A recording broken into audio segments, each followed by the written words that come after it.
Mọi người ạ, thì hôm nay lại có mặt tại điểm chơi đẹp nhất của Vân Hồ. Thì năm ngoái là chỗ này là mình quay rất là nhiều rồi, nhưng mà năm nay thì lại có mặt đây để lại quay tiếp cho mọi người xem một lần nữa.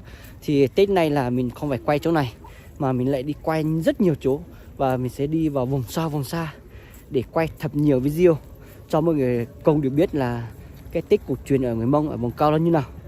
Thì mọi người hãy theo dõi video mình. Và hôm nay thì là ngày 1/2 thì mình sẽ quay tạm thời chỗ này đó mọi người ạ.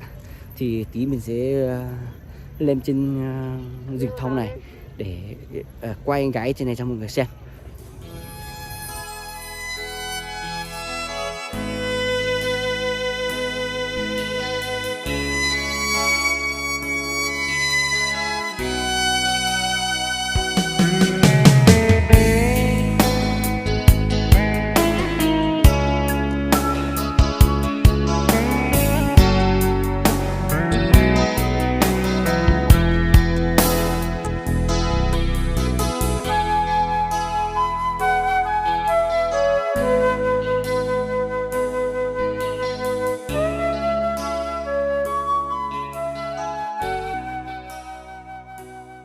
Mọi người ạ, là hôm nay mình đi là cùng ba người đằng sau là vẫn là ba em gái của bà Danh mọi người nhá.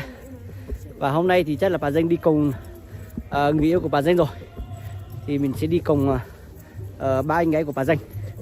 Đấy. Và mình lên rút thì mình thở khó khè mọi người ạ.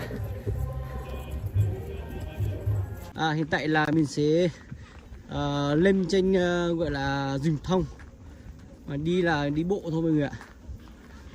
Trai gái đang kéo nhau lên trên rừng thông để đi chụp ảnh trên đấy mọi người nhá.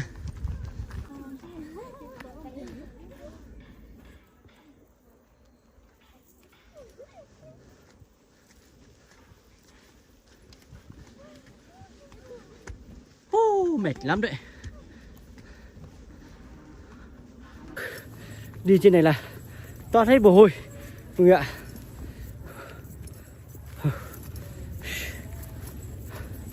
Chưa đi mệt rồi.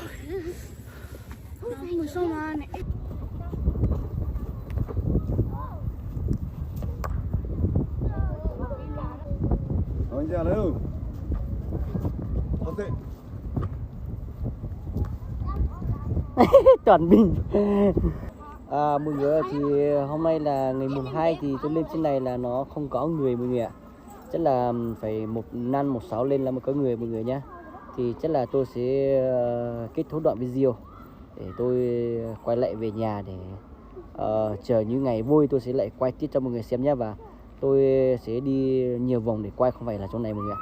Thì chắc là hôm nay quay ở đây thì chắc là quay tạm thời thế này thôi. Thì cảm ơn quý vị và các bạn đã xem video từ đây đến giờ nhá. Thôi bye bye.